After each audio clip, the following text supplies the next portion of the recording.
Me ha conmovido lo que ha compartido Pablo, y de verdad que gloria a Dios por personas como María Luisa, que nos enseñan a vivir y también cómo hay que dejar este mundo. Bienaventurados aquellos que moran en el Señor, y estimada es a los ojos del Señor la muerte de sus santos. Qué bonito poder ver a creyentes afrontar con paz pues el dejar este mundo. Y es curioso porque no se me habría ocurrido una introducción mejor para el texto de hoy que lo que Pablo ha compartido con todos nosotros. Como decía Javier, estamos terminando la epístola de San Pablo a los filipenses, a la iglesia de Filipos, y el texto que tengo que compartir hoy con vosotros es el capítulo 4, versos del 1 al 7. Filipenses 4, del 1 al 7, que curiosamente tiene mucho que ver con lo que Pablo ha compartido con nosotros. 7 versículos, aparentemente forman una unidad de pensamiento muy sencilla, fácil de entender y que a primera vista pues no encierran ninguna dificultad.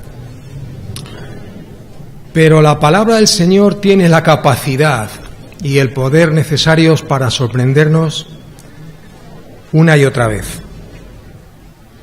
Hay textos que los hemos leído muchísimas veces y que creemos que les hemos sacado todo lo que había que sacarles y que los hemos entendido, y hay algunos textos que son sencillos y que aparentemente pues los hemos interpretado correctamente y los hemos entendido también correctamente.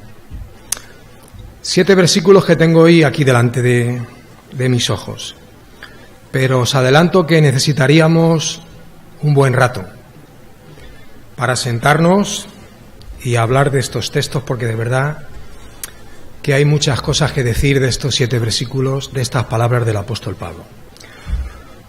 Como creo que es un texto importante, como todos los demás, y que tenemos que entenderlos e interpretarlos correctamente, voy a hacer algo que no suelo hacer nunca, y es ir versículo a versículo, porque me parece importante y además hay muchas cosas de las que quiero hablaros y vamos a intentar sacarle todo el provecho que podamos. Por tanto, por favor, tened las Biblias abiertas, porque lo vamos a ir leyendo poco a poco, versículo a versículo, para recrearnos en estas palabras de Pablo y en cosas que mucha gente mucho más inteligente que nosotros no puede ver, pero que a nosotros, por la gracia de Dios y porque el Espíritu Santo nos ha iluminado, pues vemos y podemos recrearnos y gozarnos en algunas cosas de la Biblia. Que el Señor nos ayude en esta mañana de domingo a gozarnos y a leer estos textos y sacarles el mayor provecho que podamos. Así que Filipenses capítulo 4, versículos del 1 al 7. Leo el primer versículo, versículo 1. Así que, hermanos míos amados y deseados, gozo y corona mía, estad firmes en el Señor. Ya con las 2 primeras palabras surge el primer problema. Así que nos llevan estas 2 primeras palabras a hacernos una pregunta. Estas 2 palabras son una conclusión. ¿Y cómo es que el apóstol Pablo empieza un capítulo, en este caso el capítulo 4, con una conclusión? En realidad este versículo pertenece al capítulo anterior. Es la conclusión a lo que Pablo escribe en el capítulo 3, versículos 20 y 21, que voy a leer. Mas nuestra ciudadanía está en los cielos, de donde también esperamos al Salvador, al Señor Jesucristo, el cual transformará el cuerpo de la humillación nuestra, para que sea semejante al cuerpo de la gloria suya, por el poder con el cual también sujetará a sí mismo todas las cosas. En los textos originales, todos lo sabemos, no hay ni capítulos ni versículos, y menos aún estos encabezamientos en negrita que tenemos que nos ponen los traductores bíblicos para que entendamos las cosas. Y aquí, al hacer la traducción y la edición, pues se ha hecho mal. Y este primer versículo es la conclusión del capítulo 3, versos 20 y 21. Dicho esto, y aclarado esto que a primera vista parecía una dificultad, nos centramos en algunas cosas que dice el apóstol Pablo en estos 7 versículos que me parecen muy bonitas. Llama a la iglesia de Filipos corona mía, en el versículo 1. Pablo escribió un montón de cartas, todos nos las sabemos de memoria, ¿verdad? ¿Cuántas fueron? 13, sin contar Hebreos, que algunos dicen que también es Pablo, pero que no estamos seguros. Entonces, el apóstol Pablo, tenemos en el Nuevo Testamento 13 cartas escritas por él. Que yo sepa, a nadie, absolutamente a nadie llamó nunca corona mía, que es algo de mucha importancia. Eso puede indicar que Pablo sentía por aquella iglesia, por la iglesia de Filipos, algo especial, porque nunca se dirigió a nadie de esta manera, corona mía. Esto nos indica que aquella iglesia debía ocupar un lugar en el corazón de Pablo muy, muy especial. Es decir, que amaba profundamente a aquella iglesia. Eso no significa que no amase a las demás iglesias, que también las amaba todas y cada una de ellas. Pero sí es cierto que la iglesia de Filipos, por la razón que fuese, que yo no la sé, ocupaba un lugar especial en el corazón del apóstol Pablo. Y los llamó corona mía, en griego Estéfanos. ¿Está bien dicho? Estéfanos era la corona que se le daba al vencedor de los juegos. Y el apóstol Pablo pues llama a esta iglesia corona mía. El apóstol Pablo no había trabajado ni corrido en vano, y aquella iglesia le fue dada pues como la corona del vencedor, Estéfanos. Y como sentía por ellos un cariño muy especial, les exhorta, es decir, les anima a estar firmes en el Señor, les anima, porque hay algunos creyentes que no sé por qué razón esto de exhortar lo han entendido mal, y siempre asociamos exhortar con regañar o abroncar a alguien, y no es eso, es animar. Y el apóstol Pablo anima a aquella iglesia a que estén firmes en el Señor. Aquellas palabras iban dirigidas a la iglesia de Filipos, pero también a todos nosotros. Y el apóstol Pablo nos pide, nos dice, nos exhorta, nos anima a que estemos firmes en el Señor. ¿Por qué? Pues porque tenemos un enemigo que, además de malo y retorcido, es muy sutil y está permanentemente pululando alrededor de nosotros, buscando e inventando estrategias nuevas para desviarnos del camino del Señor. Y no le basta con las que venimos arrastrando desde hace siglos, sino que además va añadiendo a la lista de estrategias historias nuevas que nos pueden confundir. Hace unos días me dio Javier un documento que han redactado en Ferebe con motivo de un encuentro que ha habido por el tema de la homosexualidad, y es increíble que creyentes nacidos de nuevo puedan retorcer las Escrituras para decir algunas cosas que se están diciendo por ahí. Hermanas y hermanos, estad firmes en el Señor. No os descuidéis ni un minuto. Analizar todo lo que se os ponga en vuestras manos y ante vuestros ojos. Tened sumo cuidado. Escudriñar las Escrituras, tened profundidad espiritual. No descuidéis vuestra vida devocional, no descuidéis la asistencia a las reuniones. Cuidado con vuestra vida devocional, meditar en las Escrituras, leer la Biblia y, sobre todo, orad sin cesar. Pablo amaba a los creyentes, y aquella iglesia muy en concreto. El amor que sentía por las iglesias creo que fue el éxito de su ministerio, y les anima a los filipenses a estar firmes en el Señor. Y yo, pues como estoy aquí, aprovecho y hago lo mismo. Os animo a que estéis firmes en el Señor. No os descuidéis, no bajéis la guardia. porque cuando más confiados estéis, el diablo os puede confundir. Versículo 2. Ruego a Evodia y Síntique que sean de un mismo sentir en el Señor. Dios quiere que los creyentes vivamos en paz y que practiquemos la paz. El apóstol Pablo en este pasaje nos da la fórmula perfecta, la fórmula divina para vivir en paz, incluso cuando vienen momentos como el que está atravesando nuestra hermana María Luisa, que vemos, por lo que nos cuenta Pablo, que sigue teniendo paz y descansa en el Señor. Y nos dice el apóstol Pablo que tenemos que ser de un mismo sentir. De esto hemos hablado hace poco, pero lo repito. En la Biblia se nos anima en muchos sitios a ser de un mismo sentir. Esto significa que todos tenemos que votar en las próximas elecciones al mismo partido político, tenemos que ser del mismo equipo, tenemos que tener los mismos gustos, las mismas manías y las mismas aficiones. Eso es lo que dice la palabra de Dios. La respuesta es no. Esto es lo que enseñan algunos sátrapas, porque son verdaderos sátrapas, a los que el Señor pedirá cuentas. Entonces, ¿qué es lo que nos dice el apóstol Pablo? En la iglesia de Filipos parece ser que había una discordia, una dificultad, una disputa entre dos de sus miembros, concretamente dos hermanas, Evodia y Síntique. El apóstol Pablo no nos da detalles de cuál era la diferencia, la dificultad. Eso entiendo yo que no debía ser algo muy importante, porque si no, pues no lo habría dejado el apóstol Pablo escrito. Era algo posiblemente sin importancia, algo de poca importancia. Pero cuidado con las cosas de poca importancia, porque las pequeñas zorras muchas veces echan a perder las viñas. En algunas iglesias han empezado algunas escaramuzas con cosas muy pequeñitas y de ahí se han montado conflictos tremendos. Entonces, cuidado con estas cosas. Algunas veces en nuestras congregaciones se levanta un pequeñito fuego que va creciendo y que luego no hay manera de apagar.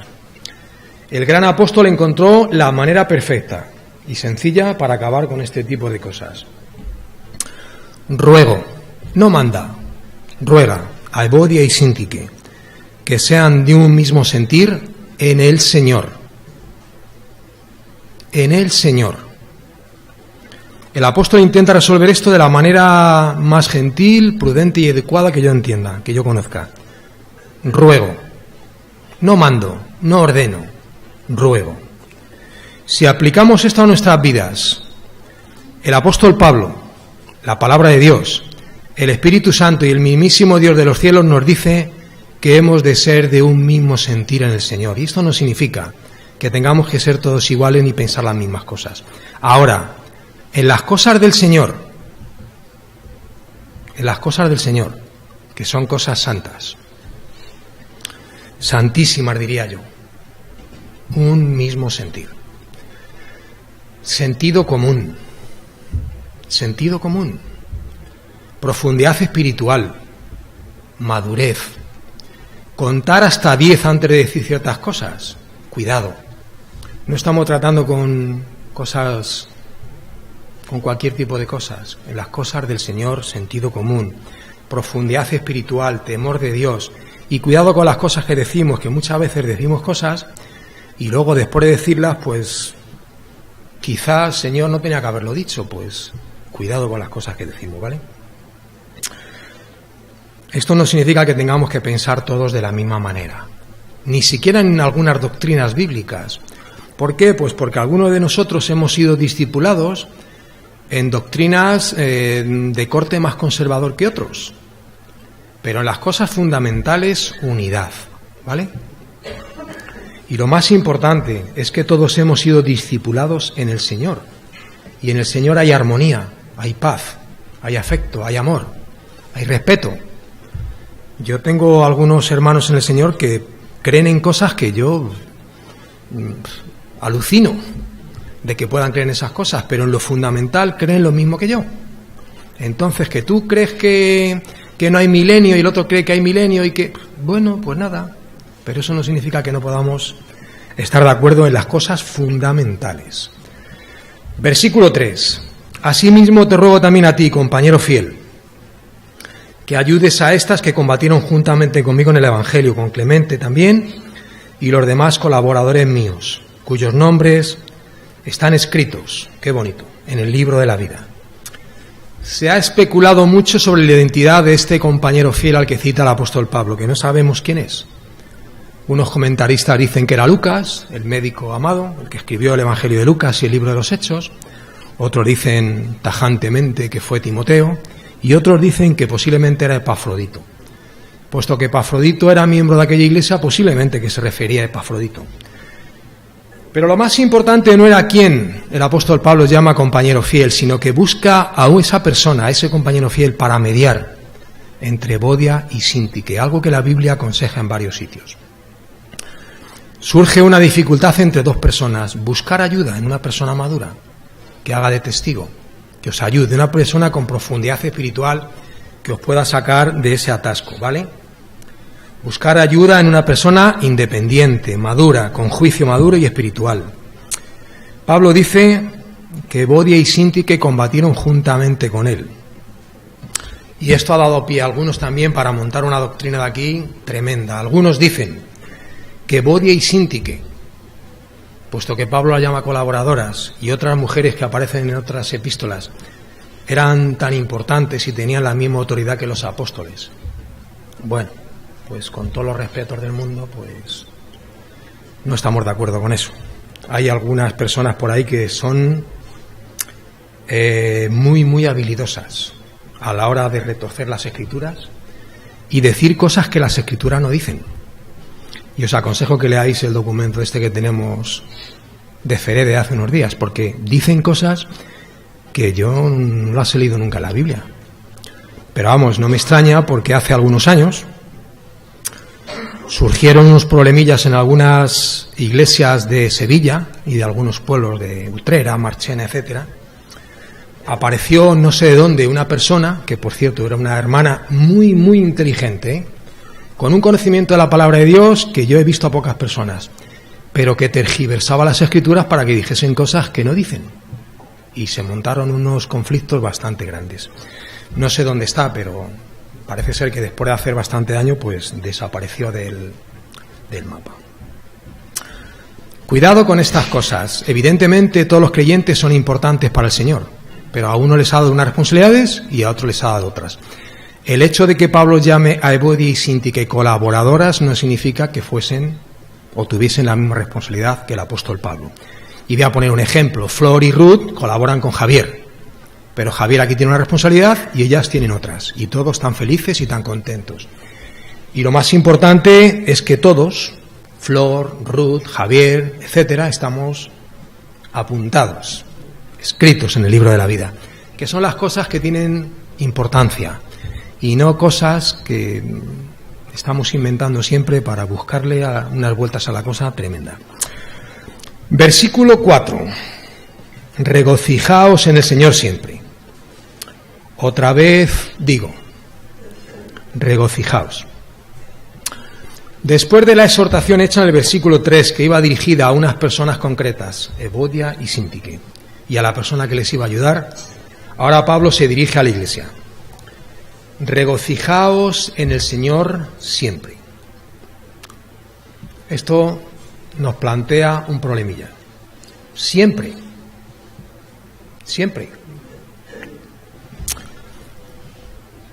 Tenemos que reconocer que en la vida hay momentos que esto se pone complicado. Hay momentos difíciles. Hay algunos que son angustiosos y otros de una amargura que no tiene límites.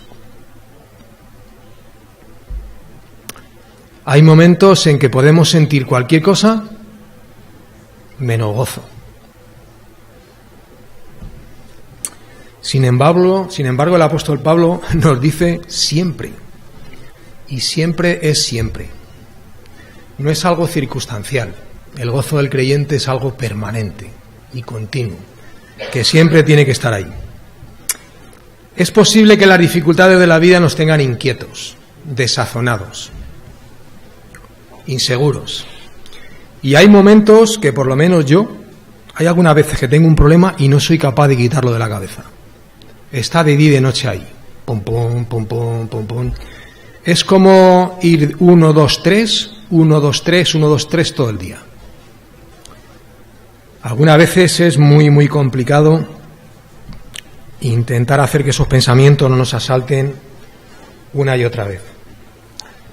Pero en medio de esas circunstancias, en medio de los mayores problemas que hay en este mundo, podemos seguir sintiendo el gozo de la salvación y recordando y pensando en todo lo que tenemos en Cristo. En los peores momentos que nos toque vivir, una cosa que a mí me suele ayudar bastante es recordar textos bíblicos y promesas del Señor. Recuerdo algunas veces cuando estoy preocupado los peores momentos de Moisés, que estaba el hombre que no podía más, ya estaba al límite, y el Señor le dijo: mi presencia, mi presencia irá contigo y te daré descanso. Mi presencia irá permanentemente contigo y te daré descanso. En esos momentos tan difíciles, Éxodo 33, 14 creo que es, en esos momentos tan difíciles de esta vida, la presencia del Señor aún se puede hacer más real y nos puede dar una paz que a duras penas somos capaces de entender, pero es importante que la palabra de Dios more en abundancia en nosotros y que fluya. Cuando el diablo tentó al Señor, ¿qué hizo? Le respondió con 3 textos bíblicos. Tener la Biblia ahí presente siempre, porque en esos momentos tan angustiosos, memorizar y repetir los textos bíblicos suele traer paz a nuestros corazones. Versículo 5. Vuestra gentileza sea conocida por todos los hombres. El Señor está cerca. Qué bonito. Pablo nos anima a vivir gozosos. El creyente que es capaz de gozarse y de regocijarse en el Señor es incapaz de tratar mal a nadie, de menospreciar, de despreciar o de ningunear a otras personas. Vuestra gentileza sea conocida por todos los hombres. Esto es un reto y un desafío para mi vida. Que tus vecinos puedan sentir que eres una persona educada y amable, que siempre eres correcto, que nunca se cruzan contigo por las escaleras y no les dan ni los buenos días. Hace algunos años estaba yo solando en el patio de Canillejas poniendo baldosas y estaba con dos hermanos de la iglesia recién convertidos. Pasaron por delante de nosotros un montón de misioneros de otra nacionalidad, que no voy a decir cuál era, y ninguno nos dieron las buenas tardes. Aquellos 2 hermanos se quedaron un poco extrañados. Que vuestra gentileza sea conocida por todos los hombres. Que tus amigos, que tus compañeros puedan decir que eres diferente, que nunca insultas a nadie, que no criticas, etcétera, etcétera, etcétera. Porque el Señor está cerca. Mirar, yo he trabajado toda mi vida en artes gráficas, durante muchísimos años. En una empresa estuve 20 años antes de ir al seminario y en aquella empresa pues tuve una responsabilidad bastante grande. Había una persona que era el presidente de mi club de fans. Me tenía un odio que era tremendo, porque me dieron el puesto de trabajo que él quería tener. Y un día un compañero me dijo, cuando me despedí de la empresa ya para marchar al seminario: lo único que sé, Ángel, es que nunca has hablado mal de esta persona. Aquel día me dio alegría, porque dije, jolín, Señor, he sido capaz de contenerme, porque me habría gustado decir, yo qué sé. La contención verbal es muy importante. Me habría gustado decir las mismas barbaridades que decía él, pero yo soy creyente y yo no podía decir esas cosas. Y cuando me fui, me dio alegría que aquel hermano pudiera decir que nunca me había oído criticar a aquella persona. Vuestra gentileza sea conocida por todos los hombres, porque el Señor está cerca. Que no sé qué significa esto. Y algunos comentaristas tan famosos como William MacDonald o Matthew Henry tampoco se ponen de acuerdo. Unos dicen que el apóstol Pablo estaba diciendo que el Señor iba a venir pronto. Y otros dicen que el Señor es testigo de nuestras vidas. Me da lo mismo por lo que sea. Si es que viene el Señor, es que es testigo. que vuestra gentileza sea conocida por todos los hombres, que puedan decir que sois distintos, que sois amables, que sois educados, que sois honestos, que sois honrados y que cuando tenéis que ayudar a alguien, lo hacéis. Esto no significa que tengáis que ser tontos ni que tengáis que dejaros pisotear por nadie, ¿eh? El Señor Jesús, cuando tuvo que llamar la atención a los fariseos, lo hizo. ¿Y de qué manera? Ahora, cuando tuvo que llorar humildemente delante de la tumba de un amigo, lo hizo. Y eso es gentileza, ¿vale? Que vuestra gentileza sea conocida por todos los hombres. Esto va subiendo de importancia. Por nada estéis afanosos, sino sean conocidas vuestras peticiones delante de Dios, en toda oración y ruego, con acción de gracias. Por nada estéis afanosos. Hay que hacer dentro de poco la declaración de la renta. ¿Cómo no va a estar afanoso, Señor? La mejor manera de combatir los afanes de esta vida es la oración. Poner delante del Señor aquellas cosas que nos inquietan. Y además te quedas en paz. Es como si te descargaran de un peso muy grande, porque has puesto delante del Señor aquello que te preocupa. Cuando ponemos estas cosas delante del Señor, las preocupaciones y los afanes y las inquietudes de la vida pasan a un lugar menos importante. Es cierto que hay situaciones en las que es muy complicado. Se pueden hacer muy complicadas. Nos pueden incluso hacer perder el gozo.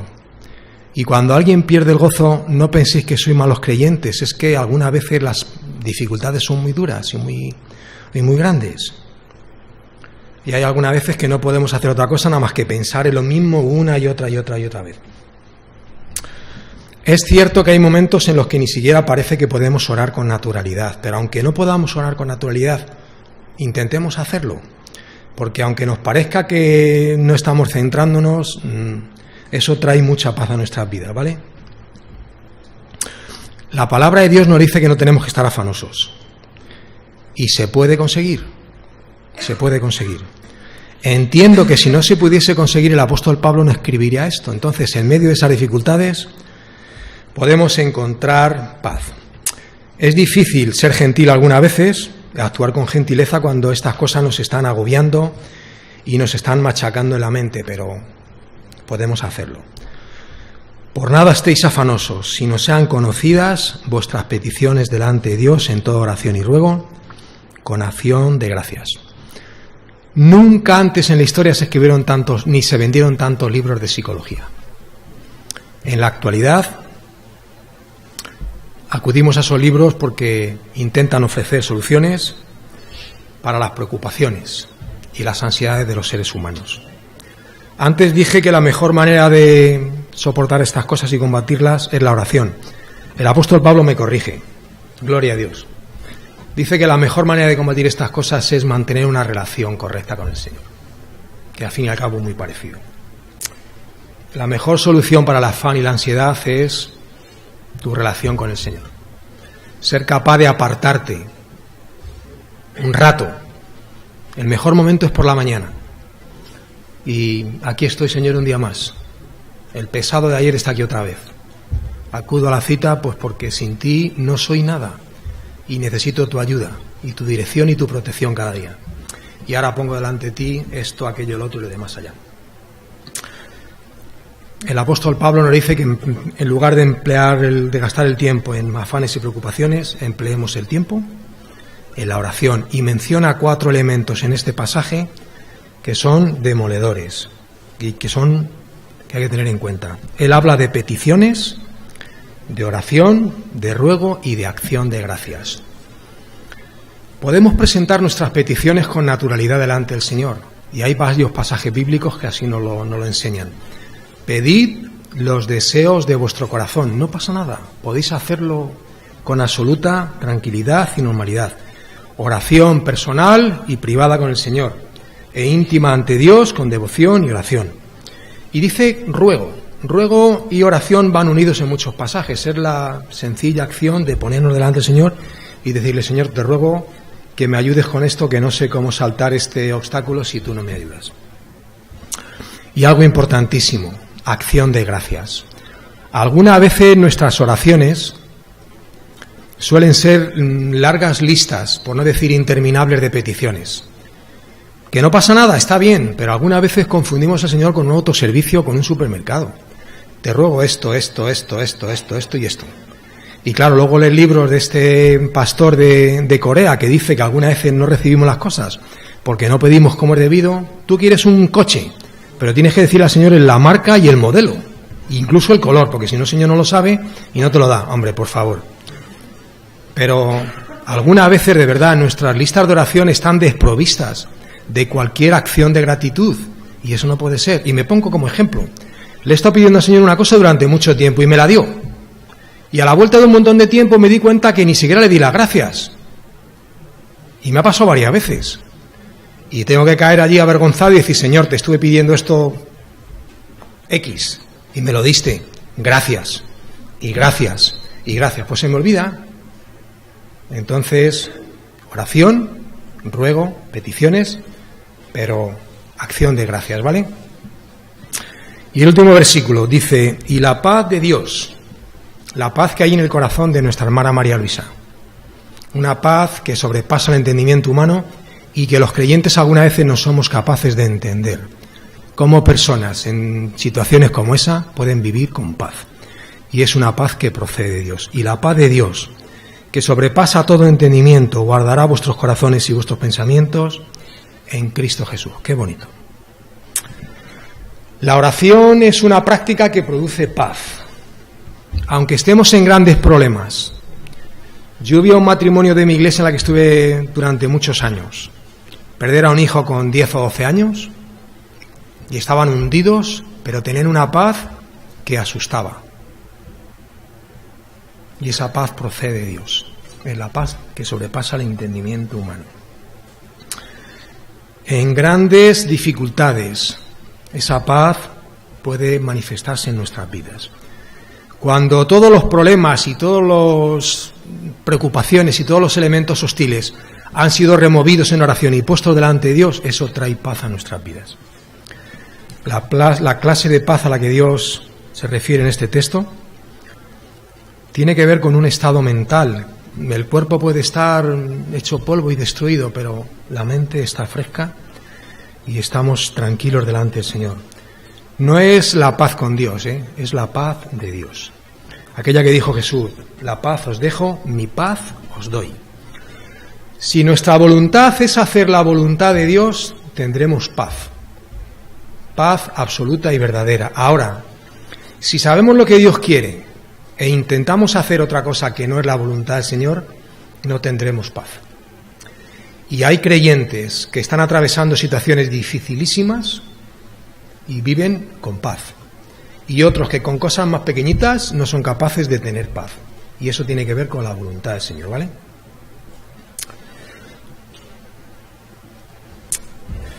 La paz de Dios tiene que ver con una oración constante y sincera delante del Señor. Y con esto voy a terminar porque me estoy enrollando un poco. Bien, 7 versículos, pero creo que con mucho contenido y con mucho material para estudiar y profundizar. Os animo a que los leáis en casa, a que los separéis y a que sigáis haciendo preguntas al texto, porque hay muchas cosas que el Señor os mostrará. Repito lo que dije antes, la palabra de Dios tiene la capacidad asombrosa. Yo llevo en el Señor muchos años y hay textos que los he leído y vuelves a leerlos y dices, pero bueno, ¿cómo se me ha pasado esto tantísimo tiempo? Ahí está. Nos puede asombrar y enseñarnos cosas nuevas cada día. Hay muchas cosas aquí, pero hay algo, la idea central, que impregna todo el pasaje. Y es el hecho de que podemos vivir nuestras vidas en medio de grandes dificultades, pero con paz y alegría y con gozo. Repito lo que dije antes, pero es que esta vida es muy complicada y entonces vivir en algunos momentos teniendo gozo es difícil. Y cuando vienen las dificultades grandes, pues parece que somos malos creyentes, porque esto de la paz como que... ¿Habéis oído alguna vez hablar de Manuel Matamoros García? ¿Nunca habéis oído hablar de él? Yo os hablo de Manuel Matamoros García. Un hermano que está con el Señor. Un hermano andaluz.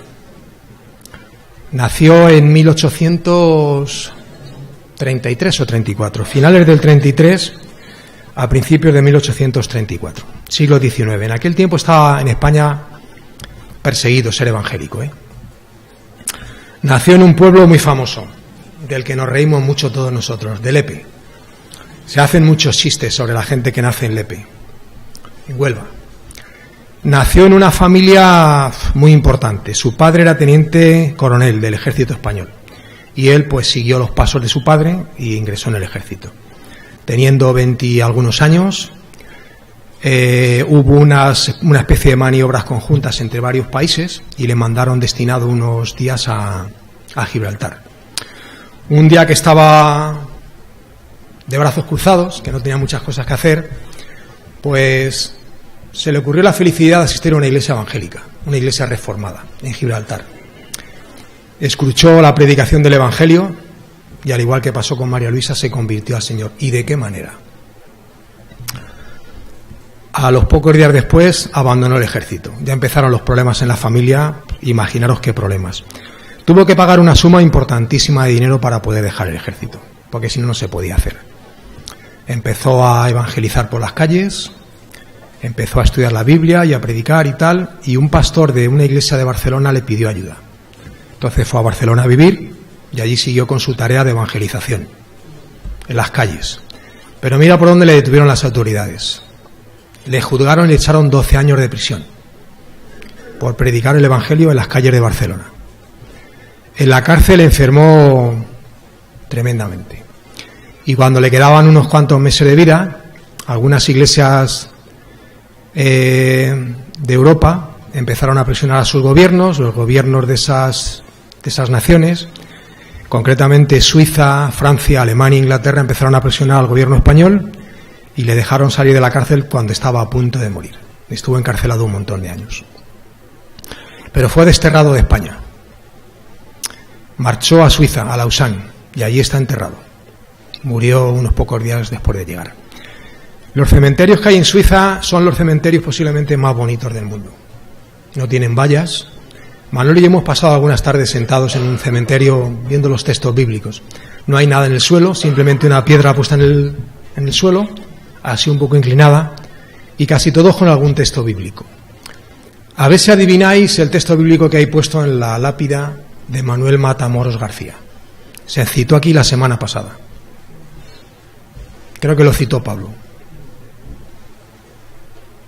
Un texto que os animo a que os aprendáis de memoria.